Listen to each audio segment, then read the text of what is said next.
കത്തോലിക്ക സഭയുടെ 266ാമത്തെയും ഈശോ സഭയിൽ നിന്നും ലാറ്റിൻ അമേരിക്കൻ രാജ്യങ്ങളിൽ നിന്നുമുള്ള ആദ്യത്തെയും മാർപ്പാപ്പ സ്വീകരിച്ചത് ആരും ഇതുവരെ സ്വീകരിക്കാത്ത ഫ്രാൻസിസ് എന്ന പേരും. കത്തോലിക്ക സഭയുടെ ചരിത്രത്തിലെ ഏറ്റവും ശ്രദ്ധേയനായ മാർപ്പാപ്പമാരിൽ ഒരാളാണ് ഫ്രാൻസിസ് മാർപ്പാപ്പ. മാർപ്പാപ്പയായ ശേഷവും അദ്ദേഹം ലാളിത്യം കൈവിട്ടില്ല.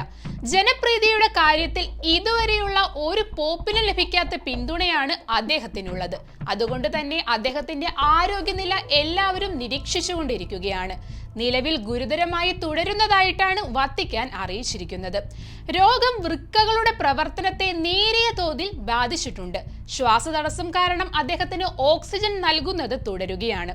കഴിഞ്ഞ ദിവസം നില അല്പം മെച്ചപ്പെട്ടിരുന്നുവെങ്കിലും ഇന്നലെ രാവിലെയോടെ വീണ്ടും പെട്ടെന്ന് മോശമായി. ആരോഗ്യനില മെച്ചപ്പെട്ടില്ലെങ്കിലും ഫ്രാൻസിസ് മാർപ്പാപ്പ സ്ഥാനം ഒഴിയുമോ എന്ന മാധ്യമങ്ങളുടെ ചോദ്യത്തിന് എല്ലാത്തിനും സാധ്യതയുണ്ട് എന്നായിരുന്നു ഫ്രാൻസിലെ Marseille archbishop Jean Marc Aveline പ്രതികരിച്ചത്. ഫ്രാൻസിസ് മാർപ്പാപ്പ ആശുപത്രിയിലാണെങ്കിലും സഭയുടെ ജീവിതം തുടരുമെന്നാണ് Barcelona archbishop Juan Jose Omella മറുപടി നൽകിയത്. കർദിനാൾ ജിയാൻ ഫ്രാങ്കോ റവാസിയും സമാനമായ രീതിയിൽ പ്രതികരിച്ചു. വിശ്വാസികളുമായി നേരിട്ട് ഇടപഴകാൻ കഴിയുന്നില്ലെങ്കിൽ രാജിവെക്കാൻ ഫ്രാൻസിസ് മാർപ്പാപ്പ തീരുമാനിക്കുമെന്ന് ഉറപ്പാണെന്നാണ് കർദിനാൾ പ്രതികരിച്ചത്. ആരോഗ്യനില മോശമായാൽ പദവി ഒഴിയുന്നതിനായി നൽകേണ്ട രാജിക്കത്ത് തയ്യാറാക്കി വെച്ചിട്ടുണ്ടെന്നും മാർപ്പാപ്പ മുൻപ് വെളിപ്പെടുത്തിയിരുന്നു. ബെനഡിക്ട് 16 മാർപ്പാപ്പയുടെ പാത പിന്തുടർന്ന് ഫ്രാൻസിസ് മാർപ്പാപ്പ വിരമിക്കാൻ തീരുമാനിക്കുമോ എന്ന ചോദ്യമാണ് അതിനിടയിൽ ഉയർന്നത്. 600 വർഷത്തിനിടെ വിരമിച്ച ആദ്യത്തെ മാർപ്പാപ്പയാണ് ബെനഡിക്ട് 16. അനാരോഗ്യത്തെ തുടർന്ന് 2013 അദ്ദേഹം വിരമിച്ചത്. ഈ സമയത്ത് എല്ലാവരും തിരയുന്ന ഒന്നുണ്ട്: എങ്ങനെയാണ് ഒരു മാർപ്പാപ്പയെ തിരഞ്ഞെടുക്കുക എന്നത്. കത്തോലിക്ക സഭ അതിന്റെ നേതാവിനെ തിരഞ്ഞെടുക്കാൻ ഉപയോഗിക്കുന്ന രീതി കഴിഞ്ഞ 800 വർഷമായി മാറ്റമില്ലാതെ തുടരുന്നതാണ്. റോമൻ കത്തോലിക്ക സഭയുടെ നേതാക്കളെ വത്തിക്കാനിൽ കോൺക്ലേവുകൾ അല്ലെങ്കിൽ പാപ്പൽ കോൺക്ലേവ് എന്നറിയപ്പെടുന്ന സ്വകാര്യ ഒത്തുചേരലുകളിലൂടെയാണ് തിരഞ്ഞെടുത്തിരിക്കുന്നത്. കോൺക്ലേവും അതിലെ ചരിത്രപരമായ വോട്ടെടുപ്പും സാധാരണയായി ഒരു മാർപ്പാപ്പയുടെ മരണശേഷം നടക്കുന്നതും സ്വകാര്യമായി സൂക്ഷിക്കുന്നതുമാണ്. സ്ഥാനാർത്ഥികൾ പുരുഷന്മാരും മാമോദിസ സ്വീകരിച്ച കത്തോലിക്കരും ആയിരിക്കണം. കൂടാതെ ഇതൊരു വ്യക്തമായ നിബന്ധനയല്ലെങ്കിലും തിരഞ്ഞെടുക്കപ്പെടുന്നതിന് മുൻപ് മിക്കവാറും എല്ലാ പോണ്ടിഫുകളും ഒരു കർദിനാൾ ആയിരിക്കും.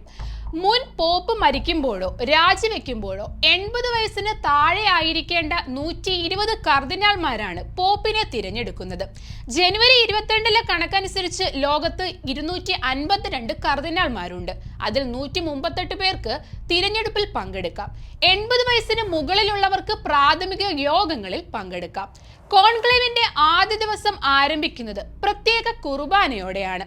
അതിനുശേഷം കർദിനാൾമാർ സിസ്റ്റൻ ചാപ്പലിൽ പ്രാർത്ഥനകളും സ്തുതിഗീതങ്ങളും ആലപിച്ചുകൊണ്ട് ഒരു പോപ്പിനെ തിരഞ്ഞെടുക്കാൻ സഹായിക്കാൻ വിശുദ്ധന്മാരോടും പരിശുദ്ധാത്മാവിനോടും അഭ്യർത്ഥിക്കുന്നു. ഓരോ കർദിനാളും സുവിശേഷങ്ങളുടെ ഒരു പുസ്തകത്തിൽ കൈവയ്ക്കുകയും കോൺക്ലേവിന്റെ വിശദാംശങ്ങൾ ഒരിക്കലും വെളിപ്പെടുത്തില്ലെന്ന് പ്രതിജ്ഞയെടുക്കുകയും ചെയ്യുന്നു. പിന്നീട് ഒരു പിൻഗാമിയെ തിരഞ്ഞെടുക്കുന്നതുവരെ കർദിനാൾമാർ കോൺക്ലേവിനുള്ളിൽ തന്നെയാണ് താമസിക്കുന്നത്. തുടർച്ചയായ വോട്ടെടുപ്പുകളിലൂടെ കർദിനാൾമാർ സ്ഥാനാർത്ഥികളെ ഫിൽട്ടർ ചെയ്തെടുക്കുന്നു. ഒരു സ്ഥാനാർത്ഥിക്ക് 2/3 ഭൂരിപക്ഷം ലഭിക്കുമ്പോഴാണ് ഒരു പോപ്പിനെ തിരഞ്ഞെടുക്കുന്നത്. അതുവരെ വോട്ടെടുപ്പ് തുടരും. ഈ കാലയളവിലുടനീളം സിസ്റ്റൻ ചാപ്പലിൽ നിന്നുള്ള പുകയാണ് ആളുകൾ ശ്രദ്ധിക്കുന്നത്. അതൊരു സിഗ്നലാണ്. കറുത്ത പുകയാണ് പുറത്തേക്ക് വരുന്നതെങ്കിൽ ഒരു അനിശ്ചിതത്വ വോട്ടിനെ സൂചിപ്പിക്കുന്നു. അതേസമയം വെളുത്ത പുക ഒരു പോപ്പിന്റെ തിരഞ്ഞെടുപ്പിനെ പ്രഖ്യാപിക്കുന്നു. തുടർന്ന് കർദിനാൾ ഡീൻ സ്ഥാനാർത്ഥിയെ ചാപ്പലിന്റെ മുന്നിലേക്ക് വിളിച്ച് അവർ ഈ പദവി സ്വീകരിക്കാൻ തയ്യാറാണോ എന്ന് ചോദിക്കുന്നു. ഉത്തരം അതെ എന്നാണെങ്കിൽ പുതിയ പോപ്പിനോട് തന്റെ പുതിയ പേപ്പൽ പേര് തിരഞ്ഞെടുക്കാൻ ആവശ്യപ്പെടുന്നു. തുടർന്ന് സെന്റ് പീറ്റേഴ്സ് ബസിലിക്കയുടെ പ്രധാന ബാൽക്കണിയിൽ നിന്ന് മാർപ്പാപ്പയെ ജനക്കൂട്ടത്തിന് മുന്നിൽ അവതരിപ്പിക്കുന്നു. ഫ്രാൻസിസ് മാർപ്പാപ്പയുടെ പിൻഗാമിയായി പട്ടികയിലുള്ളത് 10 കർദിനാളുകളാണ്. 2013 ഫെബ്രുവരി 28 രാജിവെച്ച ബെനഡിക്ട് 16 മാർപ്പാപ്പയുടെ പിൻഗാമിയായിട്ടാണ് പോപ്പ് ഫ്രാൻസിസ് പദവി ഏറ്റെടുത്തത്.